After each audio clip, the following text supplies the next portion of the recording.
Good morning, Japan.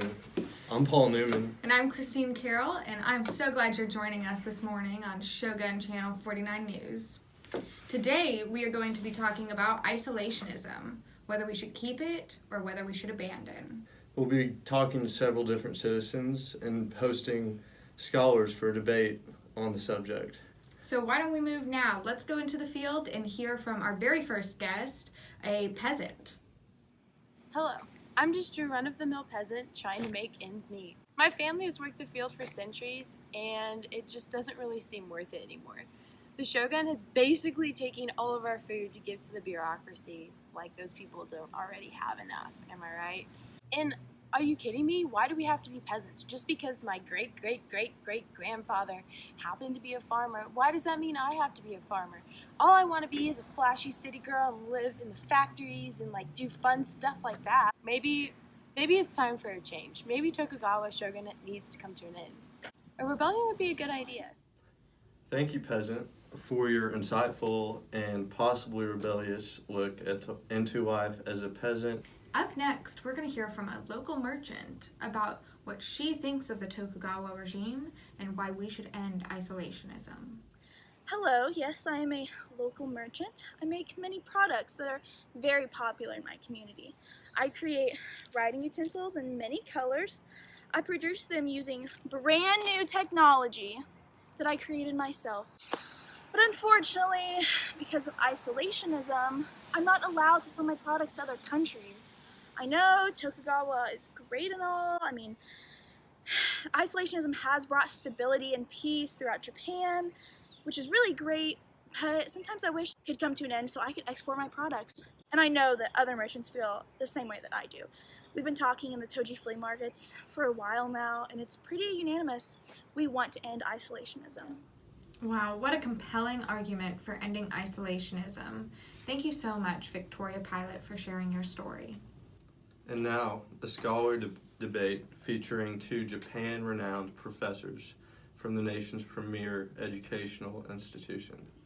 You know, Mackenzie, I don't know how I feel about this Tokugawa guy. I don't know, it doesn't look very good. I mean, we are isolated, we can't trade. What do you think?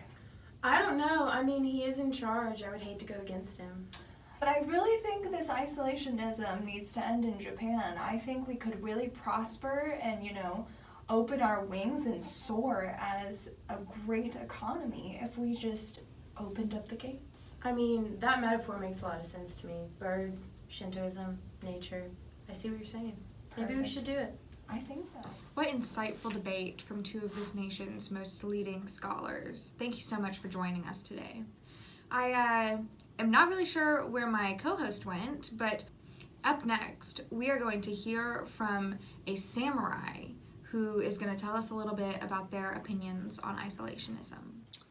As a samurai in Japan, I find myself with little to do these days. There's much peace and little war.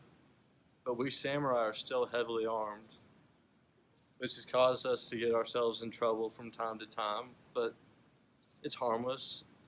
Tokugawa doesn't like it, but we don't really like him.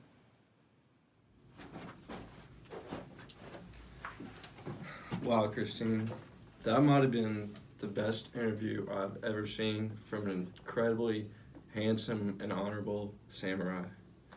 You know what, Paul? I think you're right. I agree.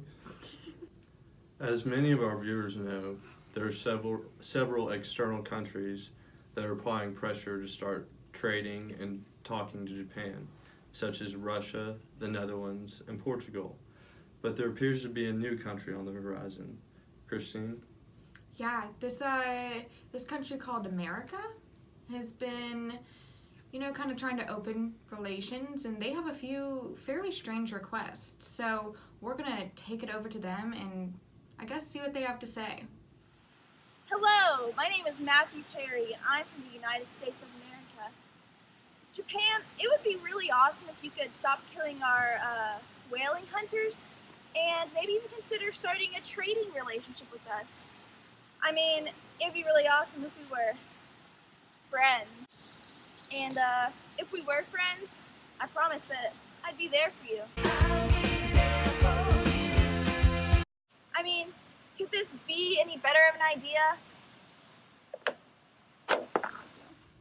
Well, thank you so much, the United States of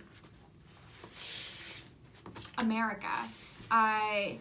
Interesting thoughts. I guess we will take it into consideration.